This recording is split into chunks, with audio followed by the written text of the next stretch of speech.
Ini dia kumpulan cerita-cerita Islami yang menarik untuk disimak. Yang pertama cerita tentang Umar bin Khattab masuk agama Islam. Umar bin Khattab masuk Islam menurut berita yang sudah umum diketahui, sesudah ada 45 orang laki-laki dan 20 perempuan. Beberapa sumber menyebutkan bahwa jumlahnya lebih dari itu, ada pula yang mengatakan kurang. Menurut peninjauan Ibn Katsir dalam Al-Bidayah wa Nihayah, Umar masuk Islam sesudah muslimin hijrah ke Abisinia, dan jumlah orang yang hijrah itu hampir mencapai 90 orang laki-laki dan perempuan. Sesudah mereka hijrah, Umar bermaksud akan mendatangi Muhammad dan sahabat-sahabatnya serta muslimin yang lain di Darul Arkam di Safa, dan jumlah mereka laki-laki dan perempuan, 40 orang. Dengan demikian kita bebas menyebutkan bahwa mereka yang sudah mendahului Umar masuk Islam sekitar 130 orang, walaupun kita tak dapat menyebutkan jumlah yang pasti melebihi perkiraan yang berlawanan dengan pendapat yang sudah umum itu. Mengenai sebab ia masuk Islam, beberapa sumber masih saling berbeda. Berita yang paling terkenal menyebutkan bahwa Umar sudah tidak tahan lagi melihat seruan Muhammad itu ternyata telah memecah belah keutuhan Quraisy, dan mendorong orang semacam dia untuk menyiksa orang-orang yang masuk Islam agar keluar meninggalkan agama itu, dan memaksa kembali kepada agama masyarakat mereka. Muhammad memberi isyarat kepada sahabat-sahabatnya supaya terpencar ke beberapa tempat dan berlindung kepada Allah dengan agama yang mereka yakini, dan menasihati mereka agar pergi ke Abisinia. Setelah Umar melihat mereka sudah pergi, ia merasa sangat terharu dan merasa kesepian berpisah dengan mereka. Sumber yang lain menyebutkan Abdullah binti Abi Hismah berkata, "Kami sudah akan berangkat tatkala Umar bin Khattab datang dan berhenti di depan kami, yang ketika itu ia masih dalam syirik. Kami menghadapi berbagai macam gangguan dan siksaan dari dia. Ia berhenti dan berkata kepada kami, 'Jadi juga berangkat Abdullah?' Kemudian Abdullah menjawab, 'Ya. Kami akan keluar dari bumi Allah ini. Kalian mengganggu kami dan memaksa kami dengan kekerasan. Semoga Allah memberi jalan keluar kepada kami.' Kemudian dia berkata lagi, 'Allah akan menyertai kalian.' Abdullah melihat Umar begitu terharu dan sedih. Lalu ia pergi setelah melihat kepergian kami. Kejadian ini memang belum pernah terjadi sebelumnya. Setelah itu suami Abdullah datang, diceritakannya percakapannya dengan Umar tadi dan ia sangat mengharapkan Umar akan masuk Islam. Kemudian suaminya menjawab, orang ini tidak akan masuk Islam sebelum keledai Khattab lebih dulu masuk Islam. Sumber-sumber selanjutnya menyebutkan bahwa Umar memang sangat sedih karena rakyatnya telah pergi sesudah mereka disiksa dan dianiaya. Ia selalu memikirkan jalan untuk menyelamatkan mereka dari keadaan demikian. Ia berpendapat keadaan ini baru akan dapat diatasi apabila ia segera mengambil tindakan tegas. Ketika itulah ia mengambil keputusan akan membunuh Muhammad. Selama ia masih ada, Quraisy tak akan bersatu. Suatu pagi ia pergi dengan pedang terhunus di tangan, dan hendak membunuh Rasulullah dan beberapa orang sahabatnya yang sudah diketahuinya mereka sedang berkumpul di Darul Arkam di Safa. Jumlah mereka hampir 40 orang, laki-laki dan perempuan. Sementara itu dalam perjalanan, ia bertemu dengan Nuaim bin Abdullah. Dan Nuaim pun bertanya, "Mau kemana?" Umar pun menjawab, "Saya sedang mencari Muhammad. Itu orang yang sudah meninggalkan kepercayaan leluhur dan memecah belah Quraisy, menistakan lembaga hidup kita, menghina agama dan sembahan kita. Saya akan bunuh dia." Kemudian Nuaim mengatakan, "Kamu menipu diri sendiri Umar. Kamu kira Abdul Manaf akan membiarkan kamu bebas berjalan di bumi ini jika sudah membunuh Muhammad? Tidakkah lebih baik kamu pulang dulu menemui keluargamu dan luruskan mereka?" "Keluarga saya yang mana?" tanya Umar.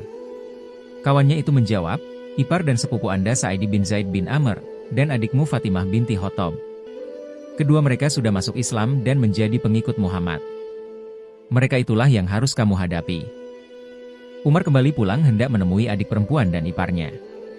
Ketika itu, Habab bin Al-Arat yang sedang memegang lembaran-lembaran Quran membacakan kepada mereka surah Taha. Begitu mereka merasa ada Umar datang, Habab bersembunyi di kamar mereka dan Fatimah menyembunyikan kitab itu. Saat berada di dekat rumah, Umar masih mendengar bacaan Habab tadi. Lalu ia masuk dan langsung menanyakan, "Saya mendengar suara bisik-bisik, apa itu?" "Saya tidak mendengar apa-apa," kata Fatimah. "Tidak," kata Umar lagi. "Saya sudah mendengar bahwa kamu berdua sudah menjadi pengikut Muhammad dan agamanya." Ia berkata begitu sambil menghantam Sa'id bin Zaid keras-keras. Fatimah yang berusaha hendak melindungi suaminya, juga mendapat pukulan keras. Melihat tindakan Umar yang demikian, mereka berkata, "Ya kami sudah masuk Islam, dan kami beriman kepada Allah dan kepada Rasul-Nya. Sekarang lakukan apa saja, terserah kamu."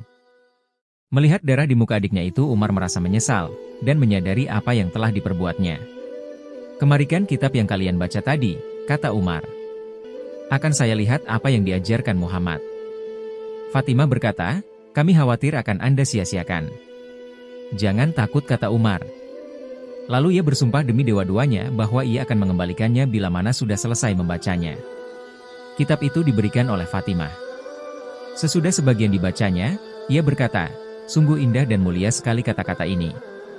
Mendengar kata-kata itu, Habab yang sejak tadinya bersembunyi kemudian keluar dan berkata kepada Umar, "Umar, demi Allah saya sangat mengharapkan Allah akan memberi kehormatan kepada Anda dengan ajaran Rasulnya ini. Kemarin saya mendengar ia berkata, Allahumma ya Allah, perkuatlah Islam dengan Abul Hakam bin Hisham satu atau dengan Umar bin Khattab. Berhati-hatilah Umar." Ketika itu Umar berkata, "Habab, antarkan saya kepada Muhammad. Saya akan menemuinya dan akan masuk Islam." Kemudian Habab mengatakan, Muhammad dengan beberapa orang sahabatnya berada di sebuah rumah di Safa. Umar mengambil pedangnya dan pergi. Ia langsung pergi ke tempat Rasulullah dan sahabat-sahabatnya berada. Sesampainya di sana, Umar langsung mengetuk pintu. Mendengar suaranya, salah seorang di antara mereka mengintip dari celah pintu. Dilihatnya Umar yang sedang menyandang pedang. Ia kembali ketakutan sambil berkata, "Rasulullah, Umar bin Khattab datang membawa pedang." Tetapi Hamzah bin Abdul Muttalib menyela, "Izinkan dia masuk. Kalau kedatangannya dengan tujuan yang baik, kita sambut dengan baik. Kalau bertujuan jahat, kita bunuh dia dengan pedangnya sendiri." Ketika itu Rasulullah SAW berkata, "Izinkan dia masuk." Sesudah diberi izin, Rasulullah berdiri menemuinya di sebuah ruangan. Digenggamnya baju Umar, kemudian ditariknya kuat-kuat seraya berkata, "Ibn Khattab, apa maksud kedatanganmu? Rupanya kamu tidak akan berhenti sebelum Allah mendatangkan bencana kepadamu." "Rasulullah, saya datang untuk menyatakan keimanan kepada Allah dan kepada Rasul-Nya, serta segala yang datang dari Allah." Seketika itu juga Rasulullah bertakbir, yang oleh sahabat-sahabatnya sudah dipahami bahwa Umar masuk Islam. Di samping itu ada beberapa sumber lain mengenai keislaman Umar. Yang paling terkenal berdasarkan perkataan Umar sendiri. Tatkala itu ia berkata, "Saya memang jauh dari Islam. Saya pecandu minuman keras di zaman jahiliyah, saya sangat menyukainya dan saya menjadi peminum. Kami mempunyai tempat sendiri tempat kami berkumpul dengan pemuka-pemuka Quraisy. Suatu malam saya keluar akan menemui teman-teman duduk itu. Tetapi tak seorang pun yang ada di tempat itu.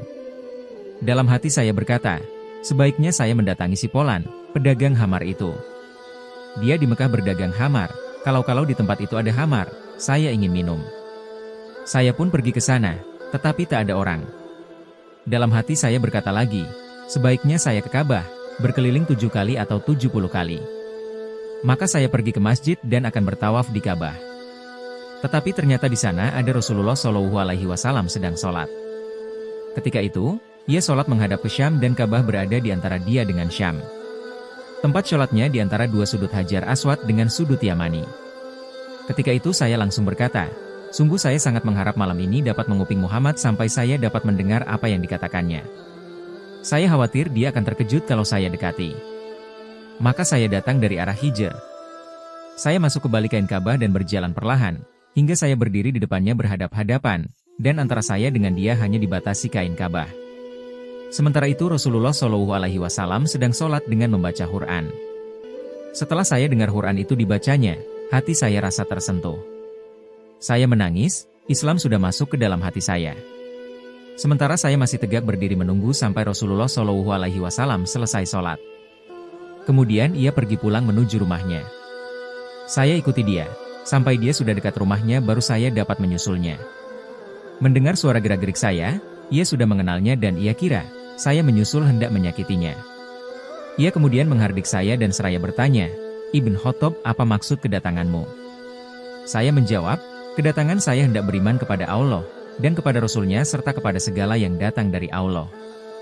Setelah mengatakan Alhamdulillah, Rasulullah berkata, "Umar, Allah telah memberi petunjuk kepadamu." Kemudian ia mengusap dada saya dan mendoakan saya agar tetap tabah. Setelah itu saya pun pergi meninggalkan Rasulullah sebagai orang yang sudah beriman kepada agamanya.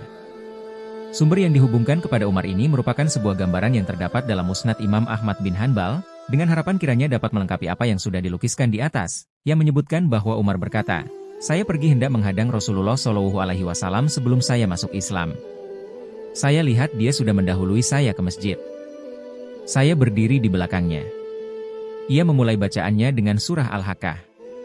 Saya sungguh kagum dengan susunan Quran itu. Dalam hati saya berkata, sungguh dia memang seorang penyair seperti dikatakan Quraisy." Kemudian dibacanya, bahwa ini sungguh perkataan Rasul yang mulia. Itu bukanlah perkataan seorang penyair, sedikit sekali kamu percaya. Quran 69, 40-41. Kata saya, dia seorang dukun. Kemudian dibacanya.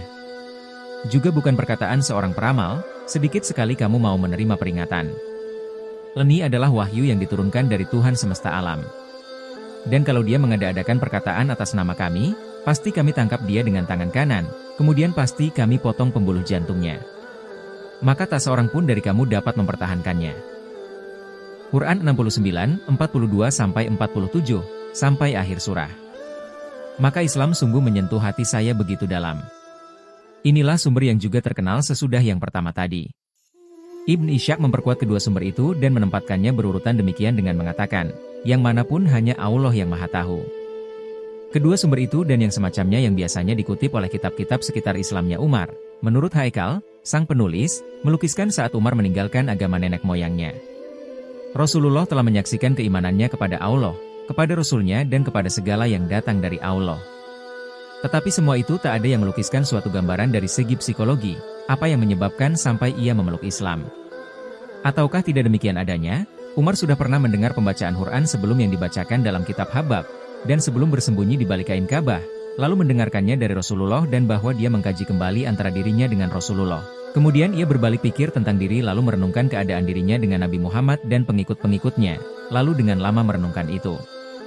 Kemudian kejadian itu mengantarkannya kepada Islam, dengan izin Allah. Yang biasanya diceritakan menurut sumber yang masyhur, bahwa Umar keluar hendak membunuh Nabi Muhammad saat ia dan sahabat-sahabatnya sedang berada di Safa. Kalau tidak karena Allah telah memberi petunjuk kepadanya waktu ia membaca kitab yang dibacakan Habab kepada ipar dan adiknya.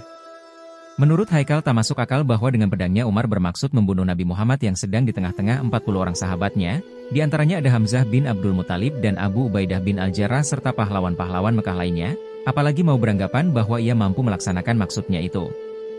Dapat saja ia memutuskan ingin bebas dari Rasulullah dengan jalan membunuhnya, dan sedang memikirkan cara-cara pelaksanaannya, tetapi sementara ia membaca Quran itu dan melihat isinya yang begitu indah ia surut dari niatnya dan kemudian masuk Islam. Tetapi bahwa dia akan membunuhnya dengan cara seperti yang dilukiskan oleh cerita yang sudah terkenal tentang Islamnya Umar itu, adalah hal yang tak masuk akal, dan saya cenderung demikian. Yang lebih dapat diterima, ialah sumber kedua dari penuturan Umar sendiri dan yang diperkuat oleh Ibn Hanbal dalam musnadnya, tulis Haikal. Hal ini dapat diterima karena lebih sesuai dengan apa yang sudah umum diketahui tentang pribadi dan psikologi Umar. Dia asli dari masyarakatnya sendiri, sangat fanatik terhadap mereka, ingin sekali melihat ketertiban dan kedudukan kota mereka yang kuat. Di samping itu ia laki-laki yang praktis, suka bekerja. Nilai pikiran baginya ialah dampaknya yang nyata dalam kehidupan. Tetapi merenung hanya untuk merenung, berpikir semata-mata hanya untuk berpikir dan berlama-lama menimang-nimang untuk mencari kebenaran di balik itu. Kendati untuk kebenaran dan pemikiran itu tak memberi kesan yang berpengaruh dalam kehidupan mereka, maka tidaklah dia sendiri akan tertarik atau akan dapat melepaskan diri dari kebiasaan masyarakatnya. Itulah pandangannya sekitar masalah-masalah duniawi secara keseluruhan, bahkan yang berhubungan dengan masalah-masalah rasa simpati itu sendiri. Ia tidak senang melihat pemuda yang menghabiskan waktunya hanya untuk bercumbu dengan perempuan atau mendendangkan kecantikannya, dengan maksud hendak menggodanya. Baginya, yang demikian hanya memperlihatkan kelemahan, yang tak patut bagi seorang laki-laki yang sudah cukup dewasa. Karenanya, ia tak pernah bersimpati kepada orang-orang yang bercinta-cinta dengan jalan menyanyi-nyanyikan nyanyian rindu asmara sebagai profesinya. Mengenai pandangannya tentang keyakinannya itu, terlihat dari keberangannya yang luar biasa terhadap saudara sepupunya, Zaid bin Amr, sebab dia meninggalkan agama masyarakatnya, dan pergi mencari agama benar itu dari yang lain. Buat Umar semua itu hayal belaka yang tak ada artinya dalam hidup, dan tidak sesuai dengan wataknya yang ingin melihat ketertiban umum serta kedudukan Mekah yang kuat di mata semua orang Arab. Kecenderungan berpikir demikian memang sejalan dengan sosok Umar bertubuh kuat dan kekar. Oleh karena itu ia percaya kepada kekuatan dalam segala sikapnya. Kepercayaannya kepada kekuatan yang paling menonjol, tampak pada permulaan kerasulan Nabi, Saat ia sedang berada di puncak keperkasaannya dengan segala kekerasan watak dan semangatnya sebagai pemuda yang belum merasakan asam garamnya kehidupan. Itu pula sebabnya ia menyiksa siapa saja pengikut Nabi yang dapat disiksanya, supaya keluar dari agamanya. Kalau ia mampu memerangi mereka semua, niscaya akan diperanginya.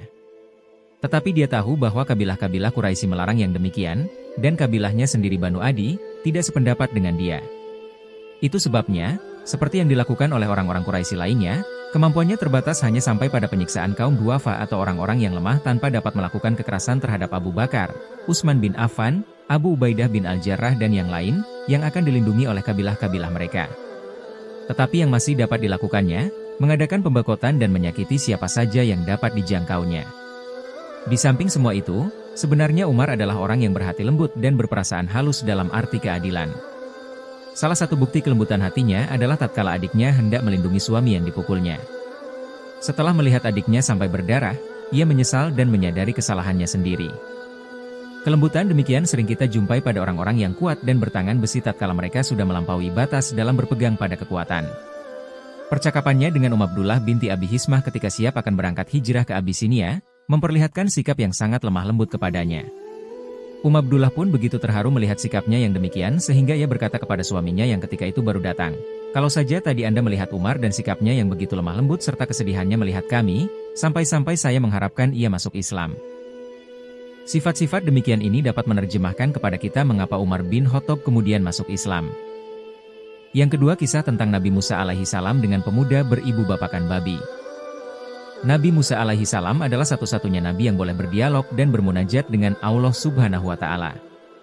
Setiap kali dia hendak bermunajat, Nabi Musa akan naik ke Bukit Tursina. Di atas bukit itulah, dia akan berdialog dengan Allah. Nabi Musa sering bertanya, dan Allah akan menjawab pada waktu itu juga. Inilah kelebihannya, yang tidak ada pada nabi-nabi lain. Dikutip dari 1001 kisah teladan Islam dari nukilan kitab-kitab Birrul Walidain, diceritakan suatu hari, Nabi Musa telah bertanya kepada Allah. "Ya Allah, siapakah orang di surga nanti yang akan menemaniku?" Allah pun menjawab, dengan mengatakan nama orang itu, kampung, serta tempat tinggalnya. Nabi Musa pun penasaran, seperti apa amalan pemuda itu hingga diberikan rahmat Allah berupa surga. Bahkan bukan hanya surga, si pemuda juga dijanjikan akan tinggal berdampingan dengan utusan Allah. Tentu hal tersebut sebuah keutamaan yang diberikan pada seseorang meski saleh sekalipun. Nabi Musa turun dari Bukit Tursina, kemudian mulai berjalan demi menemukan pemuda tersebut. Beliau mencari dari satu desa ke desa lainnya, dan bertanya kepada para penduduk mana tempat tinggalnya. Dengan pertolongan beberapa orang penduduk di situ, beliau bertemu dengan orang tersebut. Ia ternyata seorang pemuda. Setelah memberi salam, Nabi Musa dipersilahkan masuk dan duduk di ruang tamu. Kedatangan Nabi Musa membuat si pemuda kaget. Pemuda tersebut tak pernah menyangka seorang nabi mendatangi rumahnya seorang diri. Namun pemuda itu juga dilanda kegalauan karena Nabi Musa datang di saat ia harus melakukan suatu pekerjaan. Pemuda itu kemudian meminta maaf kepada Nabi Musa karena tidak dapat menjamunya. Ia pun meminta izin untuk keluar melakukan aktivitas rutinnya. Mengetahui hal itu, Nabi Musa memakluminya dan meminta agar diizinkan bertandang selama beberapa waktu. Nabi Musa pun terus mengamati aktivitas si pemuda itu, untuk menjawab rasa penasaran dalam hatinya. Beliau sangat penasaran dan mempertanyakan amalan apa yang dilakukan oleh pemuda itu, sehingga menjadi seorang ahli surga yang mendapatkan kemuliaan. Nabi Musa dibuat terkaget ketika melihat pemuda tersebut menggendong seekor babi besar yang ia simpan di rumahnya. Pemuda tersebut bahkan memandikan babi itu dengan penuh kasih sayang. Dan setelah dimandikan, babi itu juga dikeringkan kemudian dipeluk dan cium, kemudian diantar ke tempat semula lagi. Perbuatan yang dilakukan itu, hampir saja membuat Nabi Musa menegur apa yang ia lakukan. Ternyata bukan hanya satu babi. Setelah merawat babi pertama, pemuda tersebut kemudian kembali mengeluarkan babi lain dari rumahnya. Hal sama pun juga dilakukan seperti halnya babi yang pertama. Usai melakukan hal tersebut, pemuda itu kemudian kembali menemui Nabi Musa. Nabi Musa kemudian bertanya, "Wahai saudaraku, apakah agamamu?" "Saya beragama Tauhid," jawab si pemuda. Nabi Musa kemudian kembali bertanya, "Lalu mengapa engkau memeliharakan babi?" Pemuda tersebut kemudian menjawab, bahwa kedua babi tersebut adalah orang tuanya. Kemudian ia mengisahkan, di suatu masa ia melihat petir menyambar kedua orang tuanya. Saat itu ia berpikir orang tuanya telah tewas. Namun ternyata, ia mendapati bukan jenazah orang tuanya, melainkan 2 ekor babi. 2 babi tersebut kemudian ia bawa pulang dan dirawat dengan baik. Mereka telah melakukan dosa besar, sehingga Allah mengganti rupa mereka dengan rupa babi, kata pemuda tersebut. Meski pemuda itu tahu, kalau kedua orang tuanya telah bermaksiat kepada Allah sampai mendapatkan azab, pemuda tersebut tetap dengan berbakti merawat keduanya. Bahkan rupa kedua orang tuanya yang saat ini menjadi babi, ia pun tak mempermasalahkannya. Pemuda tersebut tetap merasa berkewajiban sebagai anak untuk berbakti pada orang tua. Setiap hari aku berdoa agar Allah mengampuni dosa mereka dan mengembalikan wujud mereka seperti sedia kala, namun Allah belum mengabulkan doaku. Maka seketika itu juga, Allah menurunkan wahyu kepada Nabi Musa alaihi salam. Wahai Musa, inilah orang yang akan bertetangga dengan kamu di surga nanti, baktinya sangat tinggi kepada kedua orang tuanya. Walaupun orang tuanya berbentuk babi, dia tetap berbakti dan menjalankan kewajibannya sebagai anak. Oleh karena itu, kunaikkan makamnya sebagai anak soleh di sisiku. Allah juga berfirman lagi yang bermaksud, oleh karena dia telah berada di makam yang tinggi sebagai anak yang soleh di sisiku, kini aku kabulkan doanya. Tempat kedua ibu bapaknya yang tadinya aku sediakan dalam neraka, kini telah kupindahkan ke dalam surga. Itulah berkat anak yang soleh. 2 anak yang soleh dapat menebus dosa orang tuanya yang awal mulanya akan dimasukkan ke dalam neraka, akhirnya dipindahkan ke surga. Ini adalah syarat berbakti kepada orang tuanya, walaupun wajah ibu dan ayahnya seperti babi. Mudah-mudahan orang tua kita mendapat tempat yang baik di akhirat kelak. Seburuk apapun kedua orang tua kita itu bukan urusan kita. Urusan kita adalah menjaga mereka dengan penuh kasih sayang sebagaimana mereka menjaga kita sewaktu kecil hingga dewasa. Sebanyak apapun dosa yang mereka lakukan, itu juga bukan urusan kita. Urusan kita adalah meminta ampun kepada Allah Subhanahu wa Ta'ala, supaya kedua orang tua kita diampuni oleh Allah Subhanahu wa Ta'ala. 2 anak yang soleh akan membantu kedua orang tua untuk mendapatkan tempat yang baik di akhirat. Inilah yang dinanti-nantikan oleh para orang tua di alam kubur. Arti sayang seorang anak kepada kedua orang tua bukan melalui uang, tetapi sayang seorang anak pada kedua orang tua adalah dengan doa, supaya kedua orang tua kita mendapatkan tempat yang terbaik di sisi Allah. Setelah ditelusuri riwayat paling awal tentang kisah Nabi Musa dan babi, bersumber dari kitab Qut al-Qulub fi Mu'amalah al-Mahbub wa Wash al-Murid ila Makam et-Tauhid, atau yang sering disingkat Qut al-Qulub. Kitab yang berisi tentang ajaran tasawuf tersebut merupakan buah karya tokoh sufi bernama Abu Talib al-Makki, W386H. Dari kitab tersebut, kisah Nabi Musa dan babi ini kemudian dikutip beberapa kitab lain, seperti Ihya al-Ulum Eddin karya Imam al-Ghazali, W505H, Hayat al-Hayawan al-Kubra karya Kamaluddin Muhammad bin Musa ed-Damiri, W808H, dan Barikah Mahmudiyah fi Syartarika Muhammadiyah wa Syariah Nabawiyah karya Muhammad bin Bir Ali bin Iskandar Ar-Rumi al-Birkiwi, W981H. Berikut ini adalah terjemahan dari riwayat tersebut sebagaimana yang disebut dalam Qut al-Qulub. Dari Utbah bin Waqid, dari Utsman bin Abi Sulaiman, ia menuturkan bahwa ada seorang lelaki, sebut saja namanya Fulan, yang bekerja membantu Nabi Musa. Ia pun banyak menimba ilmu dari Nabi Musa, hingga ia menjadi kaya dan banyak hartanya. Si Fulan lantas menghilang sekian lama. Nabi Musa bertanya-tanya tentang keberadaannya. Beliau tidak mengetahui kabar berita si Fulan sedikit pun. Hingga suatu hari, seorang lelaki datang bersama seekor babi untuk menemui Nabi Musa. Tangan lelaki itu menghela seutas tali hitam yang terikat di leher sang babi. Nabi Musa bertanya kepada lelaki itu, "Apakah Anda mengenal si Fulan?" Lelaki itu menjawab, "Ya, dia adalah babi ini." Nabi Musa lantas berdoa, "Ya Tuhan, aku memohon kepadamu untuk mengembalikan babi ini kepada keadaannya semula, agar aku bisa bertanya atas musibah yang menimpanya ini."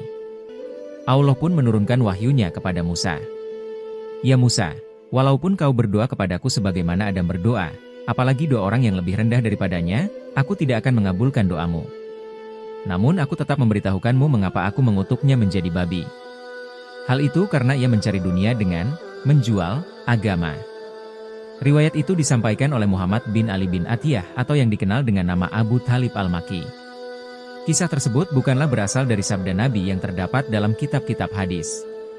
Abu Talib sendiri menyebutkan bahwa ia mendapatkan riwayat tersebut dari Utbah bin Waqid. Namun Utbah bin Waqid sendiri tidak ditemukan dalam kitab-kitab biografi para perawi. Memang banyak nama Utbah ditemukan dalam kitab-kitab Rijal al-Hadits, namun sejauh ini penulis tidak menemukan nama Utbah bin Waqid. Dalam biografi Abu Talib al-Makki sendiri, tidak ditemukan informasi bahwa ia pernah memiliki guru bernama Utbah bin Waqid. Sedangkan Utsman bin Abi Sulaiman memang ditemukan dalam kitab-kitab biografi perawi. Namun ia tidak disebutkan memiliki murid yang bernama Utbah bin Waqid. Utsman bin Abi Sulaiman sendiri disebut sebagai perawi yang bisa dipercaya, Sikkah, oleh para ahli hadis sebagaimana ditegaskan oleh Abu Hatim dalam karyanya Al-Jarh wa at-Ta'dil. Dengan demikian, dilihat dari aspek sanad, riwayat tentang kisah Nabi Musa ini memang bermasalah. Ada rantai yang terputus, baik antara Abu Talib Al-Maki dengan Utbah bin Waqid, maupun antara Utbah bin Waqid dengan Utsman bin Abi Sulaiman. Kisah di atas berisi tentang peristiwa yang diklaim dilakukan oleh Nabi Musa. Dalam kajian ilmu tafsir, sebagaimana dijelaskan oleh Husain Az-Zahabi dalam At-Tafsir wal Mufassirun, riwayat-riwayat yang berkaitan dengan peristiwa atau konsep keagamaan pada masa Nabi Musa dan Nabi Isa termasuk dalam kategori riwayat Israiliyat. Riwayat Israiliyat ini merupakan tradisi lisan dalam masyarakat Yahudi dan Nasrani yang kemudian masuk dalam khazanah peradaban Islam. Riwayat-riwayat tersebut sulit diverifikasi kebenarannya. Meski demikian, bukan berarti kita boleh langsung memvonisnya sebagai berita bohong. Nabi Muhammad sendiri memberikan arahan bagaimana sikap umat Islam terhadap riwayat Israiliyat. Dalam sebuah hadis riwayat dari Abu Hurairah, ia berkata, para ahli kitab membaca kitab Taurat dengan bahasa Ibrani dan menafsirkannya dengan bahasa Arab untuk orang-orang Islam. Rasulullah SAW pun menimpali, jangan kalian membenarkan ahli kitab dan jangan pula kalian mendustakan mereka. Katakan saja kepada mereka, kami beriman kepada Allah dan apa yang diturunkan kepada kami. Sahih Bukhari, hadis nomor 4215. Dalam hadis lain, Nabi juga memberikan arahan bahwa boleh kita menyampaikan kisah Israiliyat, tapi tidak boleh menganggap kisah itu sebagai hadis yang berasal dari beliau. Hal itu disampaikan dalam sabda Nabi SAW, sampaikanlah dariku meskipun hanya satu ayat. Ceritakanlah tentang Bani Israel. Hal itu tidaklah berdosa. Namun barang siapa berdusta atas namaku dengan sengaja, maka bersiap-siaplah ia bertempat di neraka. Sahih Bukhari, hadis nomor 3274. Menurut sejarawan Ibnu Al-Kaisarani, W507H, dalam Al-Ansab Al-Muttafaqah, Abu Talib Al-Maki adalah seorang lelaki saleh yang tekun beribadah dan memiliki beberapa karya tulis. Gelar nama Al-Maki di belakang namanya bukanlah menunjukkan bahwa ia penduduk Mekah. Namun ia adalah penduduk gunung yang kemudian tumbuh besar di Mekah. Setelah wafat Abu Al-Hasan bin Salim, seorang tokoh ulama di Bashrah, Abu Talib pun masuk Bashrah dan mengutip banyak pendapat Abu Al-Hasan. Ia lantas menetap di Baghdad dan mendirikan majelis taklim yang dihadiri banyak orang. Salah satu pendapatnya yang kontroversial adalah bahwa tidak ada yang lebih berbahaya bagi para makhluk daripada Sang Khalik. Setelah pendapat itu menyebar di tengah masyarakat, orang-orang pun menudingnya mengajarkan bid'ah. Masyarakat lantas mengasingkan dan melarangnya untuk berbicara di depan umum.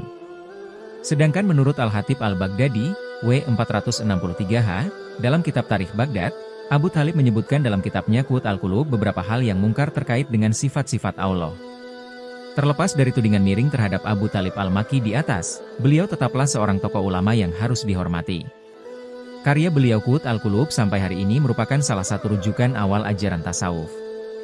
Ketika menyitir riwayat tentang Nabi Musa dan babi, beliau sedang membahas tentang ajaran tasawuf mengenai pentingnya zuhud, terutama bagi para ulama. Namun, bukan berarti kita boleh menelan mentah-mentah riwayat tersebut. Karena riwayat-riwayat Israiliyat tersebut memang sulit untuk diverifikasi kebenarannya.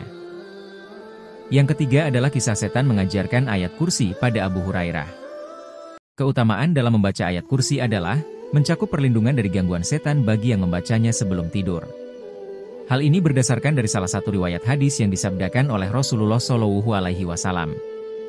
Hadis ini berbunyi, bila engkau akan beranjak ke tempat tidurmu maka bacalah ayat kursi karena sesungguhnya ia dapat menjadikanmu senantiasa mendapatkan penjagaan dari Allah Subhanahu wa Ta'ala dan setan tidak akan mendekatimu hingga pagi hari. Hadis riwayat Bukhari.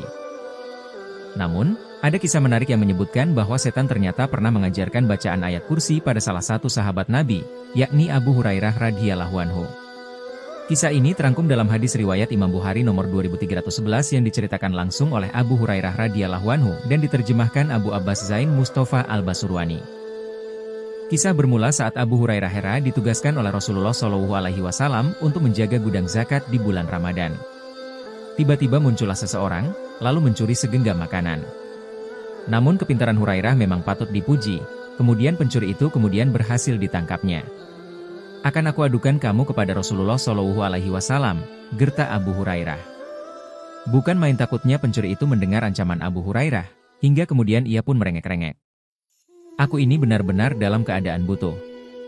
Aku memiliki keluarga dan aku pun sangat membutuhkan ini. Maka pencuri itu pun dilepaskan. Keesokan harinya, Abu Hurairah melaporkan kepada Rasulullah Shallallahu Alaihi Wasallam. Maka bertanyalah beliau, apa yang dilakukan kepada tawananmu semalam, ya Abu Hurairah? Ia mengeluh ya Rasulullah, bahwa dia mengadukan bahwa dia dalam keadaan butuh dan juga punya keluarga.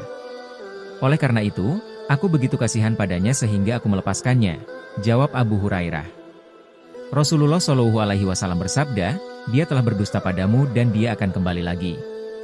Aku pun tahu bahwasanya ia akan kembali sebagaimana yang Rasulullah Shallallahu Alaihi Wasallam katakan, maka penjagaannya diperketat dan kewaspadaan pun ditingkatkan. Dan benar juga, pencuri itu kembali lagi. Lalu ia mengambil makanan seperti kemarin. Dan kali ini ia pun tertangkap. Akan aku adukan kamu kepada Rasulullah Shallallahu Alaihi Wasallam, ancam Abu Hurairah, sama seperti kemarin. Dan pencuri itu pun sekali lagi meminta ampun, biarkanlah aku ini benar-benar dalam keadaan butuh. Aku memiliki keluarga dan aku tidak akan kembali setelah itu. Kasihan juga Abu Hurairah mendengar keluhan orang itu.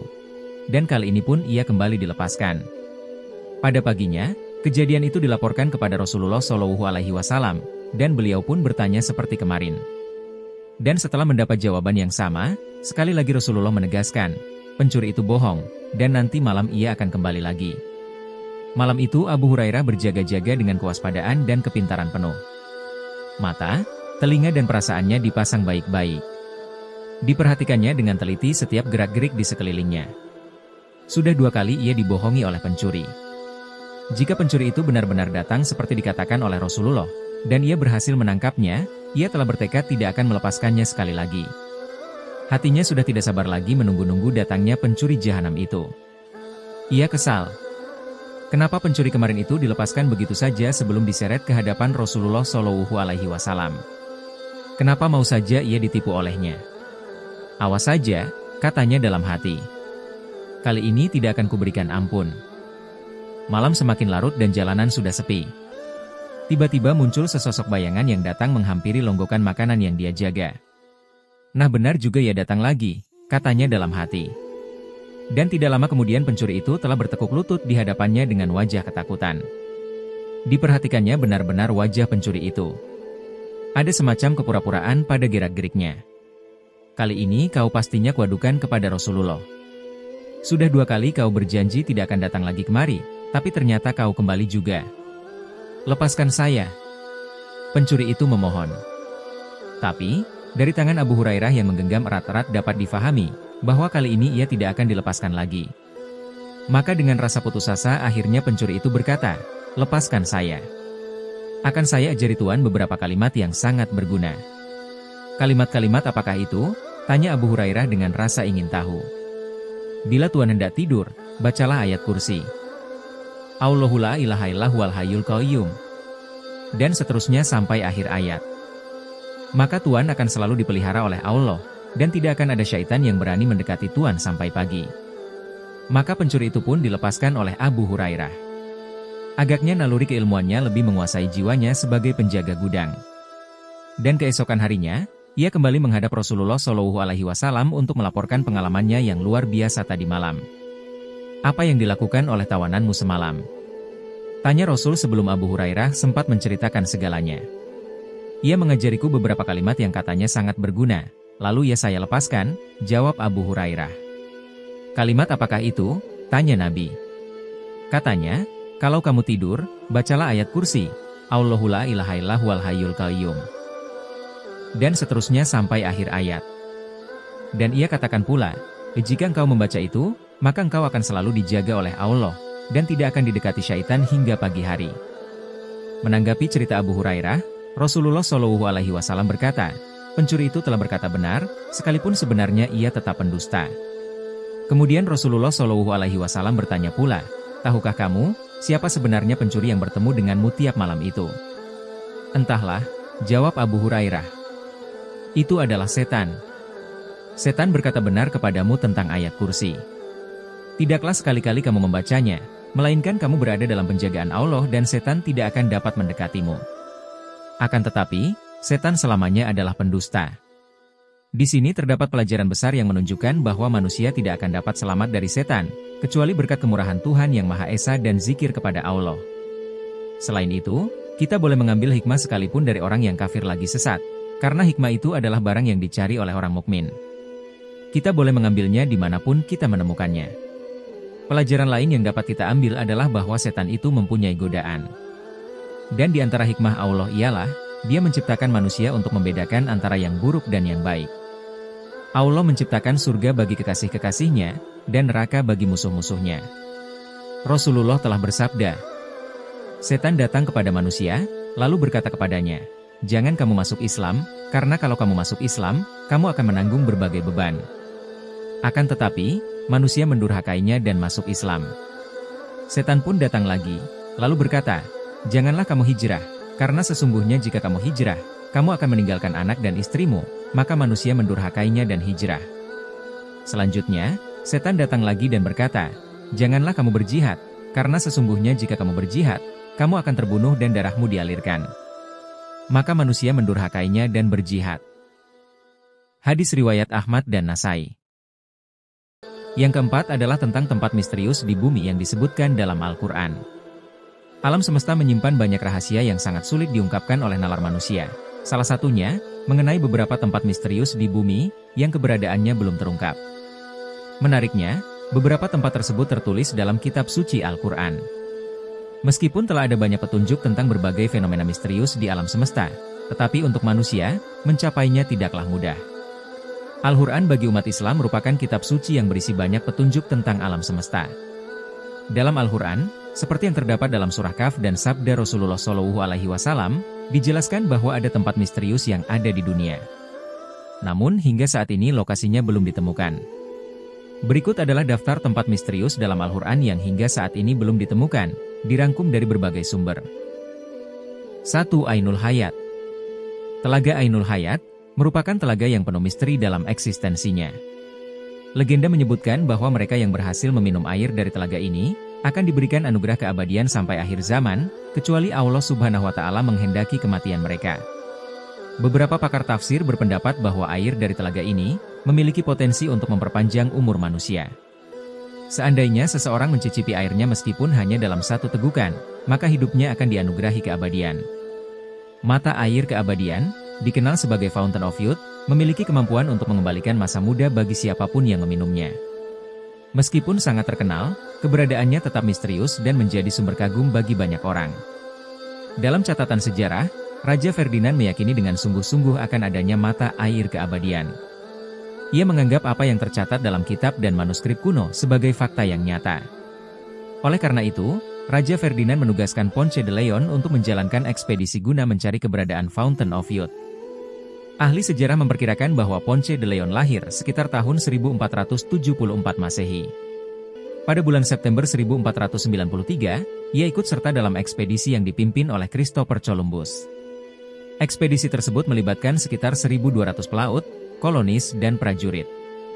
Dalam Islam, Fountain of Youth dikenal sebagai Ainul Hayat. Kisah dan legenda ini terkenal setelah Raja Zulkarnain, salah satu pemimpin terkemuka, berhasil menemukan mata air tersebut. Raja Zulkarnain mandi dan meminum dari sumber Ainul Hayat yang ajaib itu. Pengawalnya yang setia, Khidir, adalah salah satu nabi yang diabadikan dalam kitab suci umat Islam. Dikisahkan dalam beberapa hikayat bahwa ketika Allah Subhanahu wa Ta'ala menciptakan dunia, Dia menurunkan beberapa tetesan air dari surga ke bumi. Salah satu tetes tersebut kemudian berubah menjadi Ainul Hayat, yang dikenal sebagai mata air keabadian. Beberapa ulama menyatakan bahwa Ainul Hayat yang dijaga oleh Nabi Khidir berada di Pulau Bermuda. Hubungan ini terkait dengan hilangnya kapal atau orang-orang yang melintasinya karena banyak setan yang menghantui daerah tersebut. Maksud dari mereka adalah untuk merebut Ainul Hayat. Namun, apabila Pulau Bermuda memang ada, sekali lagi hanya Allah yang mengetahui di mana sebenarnya lokasi telaga Ainul Hayat. 2. Tempat persembunyian Dajjal. Dalam Al-Quran dan hadis disebutkan bahwa munculnya Dajjal merupakan salah satu dari tanda-tanda datangnya kiamat kubra atau besar. Dunia diambang kehancuran yang besar, jika Dajjal telah muncul. Dajjal dipenjara oleh Allah Subhanahu wa Ta'ala di suatu tempat misterius dan dijaga oleh seekor hewan yang bisa berbicara yang bernama Al-Jassasah. Namun, Perihal lokasi tepatnya Rasulullah Shallallahu Alaihi Wasallam tidak menjelaskan secara rinci. Hanya saja beliau menunjukkan arah tempat Dajjal keluar, yaitu dari perkampungan Yahudi Asbahan dan bersamanya ada 70.000 orang Yahudi. Hadis yang diriwayatkan Anas radhiyallahu anhu, Dajjal akan keluar dari bumi di arah timur yang dinamakan dengan Khurasan. Artinya secara pasti diketahui bahwasanya tempat munculnya Dajjal adalah dari sebelah timur dan tak jauh dari daerah yang bernama Khurasan. Khurasan sendiri, sejak abad ketiga Masehi itu adalah suatu wilayah yang luas meliputi Iran, Afghanistan, Tajikistan, Turkmenistan, Kazakhstan dan Uzbekistan. Sedangkan tentang pulau tempat Dajjal dikurung mungkin saja berada tak jauh dari wilayah itu, dan banyak tersebar kabar bahwa Dajjal dikurung di salah satu pulau di Yaman yang bernama Socotra. Karena pulau ini benar-benar aneh dan punya hewan dan tumbuhan yang tidak ditemukan di tempat lain selain di pulau Socotra ini. Banyak orang yang mengaitkan tentang pulau Socotra ini sebagai pulau Dajjal.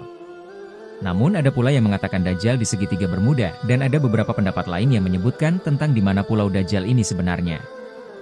3. Tembok Yakjuj dan Majuj. Yakjuj dan Majuj merupakan entitas yang disebut dalam Al-Quran dan kehadiran mereka menjadi salah satu pertanda akan datangnya hari kiamat. Raja Zulkarnain telah membangun sebuah tembok yang kokoh untuk menghalangi keberadaan Yakjuj dan Majuj. Tembok ini tertera di dalam Al-Quran surat Al-Kahfi dan beberapa hadis sahih. Singkatnya, tembok besi yang dibuat oleh Raja Zulkarnain ini berfungsi untuk mengurung dua kabilah perusak yaitu Yajuj dan Makjuj. Tembok ini akan runtuh ketika dunia diambang kiamat dan kaum yang di dalamnya akan melakukan pengerusakan di seluruh dunia. Jumlah kaum ini sangat banyak.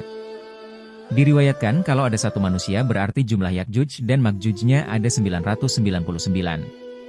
Menurut survei pada tahun 2021 penduduk bumi ada 788 miliar. Artinya jumlah Yakjuj dan Majujnya adalah 788 miliar dikali dengan 999, pastinya jumlah itu luar biasa banyak. Tidak dapat dibayangkan kalau mereka semua keluar, pasti bumi ini akan padat dan berdesak-desakan. Logikanya, tempat Yajuj dan Majuj itu harus luas sekali untuk menampung jumlahnya yang sangat banyak. Mustahil tempatnya hanya berada di sebuah pulau. Minimal dibutuhkan sebuah benua yang sangat luas. Dan jawaban yang paling masuk akal, tembok Zulkarnain bisa saja ada di dimensi lain atau memang sengaja Allah Subhanahu wa Ta'ala menutupi atau dibedakan dengan dunia manusia. 4. Gunung Kaf. Nabi Muhammad SAW pulang dari perjalanan Isra Miraj, ia melintasi Gunung Kaf yang terletak di lapis langit ketujuh. Dalam perjalanan itu, Nabi menyaksikan keindahan panorama yang menakjubkan dari Jabal Kaf. Sinar biru langit tampak begitu mempesona bagi Nabi Muhammad SAW, membuatnya terpesona oleh keindahan Jabal Kaf. Rasulullah lantas mengajak malaikat Jibril untuk mengunjunginya. Namun, terungkaplah bahwa sinar biru tersebut sesungguhnya adalah gundukan gunung besar yang dikenal sebagai Jabal Kaf atau Gunung Kaf. Seorang ahli tafsir Quran yang bernama Al-Alusi, menggambarkan Jabal Kaf sebagai gunung yang tidak dapat dilihat oleh mata biasa. Jabal Kaf merupakan gunung berlapis yang memiliki hingga 70 lapisan. Ibnu Ashur menyatakan bahwa warna biru langit berasal dari pantulan cahaya biru dari Jabal Kaf. Jabal Kaf sendiri diabadikan dalam surat Kaf. Hingga saat ini, belum ada seorang pun yang mengetahuinya. 5. Sumur Barhut. Sumur Barhut adalah sebuah sumur yang menyimpan banyak misteri. Tempat itu diyakini sebagai tempat tinggal bangsa jin. Lokasi sumur ini berada di lembah padang pasir yang dikenal sebagai Barhut, terletak di Hadramaut, Yaman. Sumur Barhut diyakini sebagai sumur dengan sumber mata air paling buruk di dunia. Selain itu memiliki luas sekitar 100 meter dan sekitar 250 meter kedalamannya. Keberadaan sumur Barhut sendiri telah diterangkan langsung oleh Nabi Muhammad SAW dan para sahabat melalui salah satu hadisnya. Dalam hadis tentang sumur Barhut, Rasulullah SAW membandingkan air yang berasal dari sumur Zam-Zam dan air yang berasal dari sumur Barhut. Disebutkan dalam kitab Al-Kabir bahwa Abdullah bin Abbas radhiyallahu anhu meriwayatkan hadis Rasulullah SAW. Sebaik-baik air di atas permukaan bumi ini adalah air Zam-Zam, karena di dalamnya terdapat zat yang dapat mengenyangkan dan obat dari penyakit. Dan seburuk-buruk air di atas permukaan bumi adalah air dari sumur Barhut yang terletak di Hadramaut, seperti kumpulan belalang, yang pada pagi hari memancarkan air kemudian pada sore hari mengering hingga tidak terdapat berkas basah di atasnya. Hadis riwayat Tabrani. Sumur Barhut dianggap sebagai sebuah tempat misterius yang dipenuhi mitos dan cerita rakyat. Dalam cerita yang beredar, disebutkan tempat itu merupakan penjara bagi para setan. Mitos itu merujuk pada bau busuk yang keluar dari sumur. Dalam legenda yang diceritakan turun-temurun, ada sebangsa jin dan tokoh gaib yang menghuni sumur tersebut. Namun, kisah tersebut masih belum bisa dipastikan kebenarannya. Lokasi sumur Barhut ini cukup dekat dengan makam Nabi Hud alaihi salam. Karena tidak adanya informasi valid tentang sejarah awal mula sumur Barhut, banyak beragam cerita berkembang. Kata Barhut menurut bahasa Himyar kuno sebuah dinasti yang pernah berkuasa di Yaman, bermakna kotanya bangsa jin. Nama tersebut diambil lantaran dulunya pernah ada seorang raja dinasti Himyar kuno yang menggali sumur ini. Tujuannya untuk menyembunyikan harta karunnya dengan bantuan jin. Oleh penduduk setempat, dasar sumur neraka diyakini dipenuhi jin dan merupakan pintu gerbang ke alam baka. Banyak mitos beredar, sebagian besar menggambarkannya sebagai penjara jin yang menyebabkan kesialan. 6. Kerajaan Nabi Sulaiman alaihi salam. Nabi Sulaiman alaihi salam, putra dari Nabi Daud alaihi salam, terkenal sebagai raja yang kaya raya dan memiliki kekuasaan yang sangat luas sesuai dengan yang terdapat dalam Al-Quran. Nabi Sulaiman memiliki istana kerajaan yang sangat megah yang dalam literatur bangsa Yahudi disebut Solomon Temple. Istana Nabi Sulaiman telah lenyap karena runtuh, kecuali hanya tembok sebelah barat yang masih berdiri dari bangunan kuil atau istana tersebut. Orang Yahudi menyebut sisa bangunan kuil itu dengan sebutan tembok ratapan. Beberapa catatan sejarah mencatat bahwa istana Nabi Sulaiman tidak mengalami kerusakan karena runtuh, melainkan karena dihancurkan oleh orang-orang Yahudi yang sombong dan angkuh. Dalam surat Al-Isra ayat 4-7, disebutkan bahwa ciri-ciri istana Nabi Sulaiman termasuk memiliki pintu istana yang terbuat dari kayu zaitun dan cemara. Lalu, lantainya terbuat dari kombinasi kaca dan emas. Bangunan istananya juga berwarna-warni, meliputi biru, ungu, hijau, kuning, dan berbagai warna lainnya. Dalam tradisi orang Yahudi, biru melambangkan langit, sementara merah melambangkan bumi. Ungu merupakan gabungan dua warna, melambangkan pertemuan antara langit dan bumi. Konon, di sekitar istana Nabi Sulaiman terdapat bangunan lain, termasuk gapura di sebelah barat daya. Tidak hanya itu, istana Nabi Sulaiman memiliki 32 pilar di pintu gerbangnya. Beberapa orang meyakini bahwa pondasi kuil Sulaiman kini berada di Masjid Al-Aqsa. Tetapi, karena dasarnya telah runtuh, bangunan kuil ini tidak dapat direkonstruksi. Kabarnya letak daripada istana kerajaan Nabi Sulaiman alaihi salam tersebut ada di bagian selatan masjid yang dibangun Khalifah Al-Walid.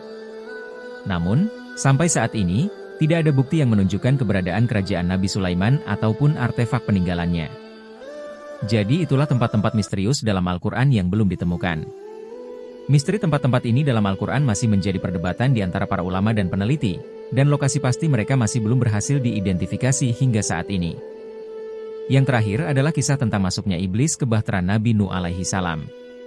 Tercatat dalam Tarikh Al-Hatib Al-Baghdadi, bahwa Nuh adalah Rasul ketiga yang diutus ke muka bumi setelah Adam dan Idris. Putra Lamik ini menjadi orang yang pertama diutus dengan syariatnya dan mengganti syariat Adam. Beliau memiliki umur yang cukup panjang, namun tidak banyak umat yang mengikutinya sebagaimana Rasulullah Shallallahu Alaihi Wasallam. Banyak sekali riwayat mengenai usia Nabi Nuh. Kebanyakan meriwayatkan bahwa beliau berumur 950 tahun. Sebagian riwayat menyebutkan beliau diutus saat berumur 50 tahun, berdakwah di tengah kaumnya selama 950 tahun dan hidup setelah mereka binasa selama 200 tahun. Total umur beliau adalah 1200 tahun. Bahkan, riwayat lain mengatakan usia beliau adalah 1450 tahun. Pendapat terakhir ini mengatakan bahwa Nuh lahir saat Adam masih hidup. Allah Subhanahu wa Ta'ala telah memerintahkan pada Nabi Nuh alaihi salam untuk membuat sebuah bahtera. Atas izin Allah Subhanahu wa Ta'ala, bahtera ini yang nantinya bisa menyelamatkan orang-orang beriman dari azab Allah Subhanahu wa Ta'ala. Bahtera Nabi Nuh berupa perahu besar adalah mukjizat yang menyelamatkan beliau dan pengikutnya dari azab banjir besar yang menimpa umatnya. Bahtera yang dibuat Nabi Nuh alaihi salam ini bukan kapal biasa. Konon dikisahkan beliau menanam pohon kurma selama 90 tahun untuk membuat bahtera itu. Riwayat lain dari Salman Al-Farisi, pembuatan bahtera itu membutuhkan waktu 400 tahun yang dibuat dari jenis pohon jati. Wallahu alam.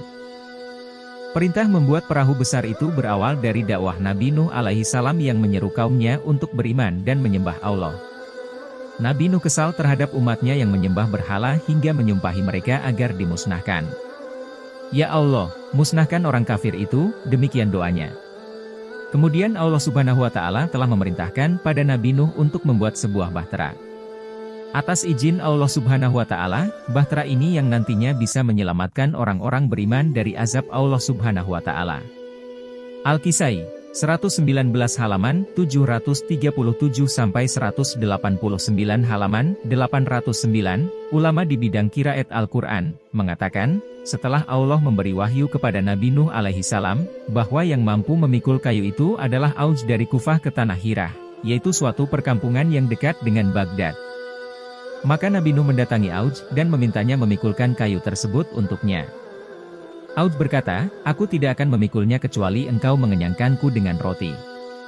Kebetulan pada waktu itu, Nabi Nuh membawa 3 roti dari kacang. Dia memberikan selembar roti itu kepada Auj dan berkata, "Makanlah roti itu." Melihat itu, Auj pun tertawa dan berkata, "Seandainya roti ini sebesar gunung itu, ia tidak akan membuatku kenyang, apalagi roti ini hanya selembar." Mendengar ucapan Auj, Nabi Nuh memotong selembar roti itu dan memberikan kepadanya dan berkata, "Bacalah Bismillahirrohmanirrohim kemudian makan potongan roti ini." Auj pun memakannya dan kemudian dia diberi lembaran roti yang kedua. Lembaran roti yang kedua baru setengah, Auj telah kenyang dan tidak sanggup memakan apapun. Setelah memakan roti itu, Auj membawa semua kayu tersebut dari Kufah menuju Hirah dalam sekali pemberangkatan. Setelah kayu-kayu tersebut berada di hadapan Nabi Nuh alaihi salam, beliau berkata, "Wahai Tuhanku, bagaimana cara membuat bahtera itu?" Maka, Allah memerintahkan Jibril untuk mengajarkannya bagaimana membuat bahtera. Setelah diajari cara membuat bahtera, Nabi Nuh alaihi salam mengubah kayu-kayu tersebut menjadi lembaran-lembaran, kemudian dia melekatkan lembaran yang satu pada lembaran yang lainnya dan memakunya dengan paku-paku besi. Dia buat depannya seperti kepala burung merak, belakangnya seperti ekor ayam, paruhnya seperti paruh Raja Wali, sayapnya seperti sayap burung Garuda, dan wajahnya seperti wajah burung merpati. Dan bahtera itu dia jadikan 3 tingkat. Menurut riwayat lain, 7 tingkat. Ibnu Abbas radhiyallahu anhu mengatakan bahwa panjang bahtera itu 1000 siku, lebarnya 600 siku, dan tingginya 300 siku. Menurut sebuah riwayat, Nabi Nuh alaihi salam mengerjakan pembuatan bahtera itu memakan waktu selama 40 tahun. Sewaktu mengerjakannya, kaum Nuh suka mengejek dan mereka berkata kepadanya, "Hai Nuh, engkau telah meninggalkan kenabian dan beralih profesi menjadi tukang kayu." Al-Kisai mengatakan bahwa, ketika malam tiba, kaum Nuh suka membawa api untuk membakar kayu bahtera tersebut, tetapi anehnya api itu tidak pernah mampu membakarnya. Mereka berkata, ini karena sihirnya Nuh. Ketika pembuatan bahtera mencapai tahap penyelesaian, Nabi Nuh alaihi salam memolesinya dengan ter dan aspal. Kemudian Allah memerintahkannya untuk memaku ke 4 sisinya, dan di setiap tempat ditancapkannya paku digambarkan sebuah mata. Nabi Nuh bertanya, "Wahai Tuhanku, apa kegunaannya?" Allah memberi wahyu kepadanya, itulah nama-nama sahabat Muhammad. Mereka adalah Abdullah Abu Bakar, Umar, Utsman, dan Ali. Bahtera tidak akan sempurna kecuali dengan melakukan hal itu. Perintah Allah tersebut dilaksanakan oleh Nabi Nuh dan pembuatan bahtera pun selesai. Kemudian Allah menjadikan bahtera itu bisa berbicara. Ia berkata dengan keras dan orang-orang mendengarkannya, "Tidak ada Tuhan kecuali Allah, Tuhan bagi orang-orang terdahulu dan orang-orang yang terakhir. Aku adalah bahtera. Barang siapa naik ke atasku, maka dia akan selamat, dan barang siapa menghindar dariku, dia akan binasa." Setelah bahtera berhenti dari ucapannya, Nabi Nuh berkata, "Apakah sekarang kalian beriman?" Mereka menjawab, "Hai Nuh, ini adalah karena sihirmu." Selanjutnya, Allah memberi wahyu kepada Nabi Nuh.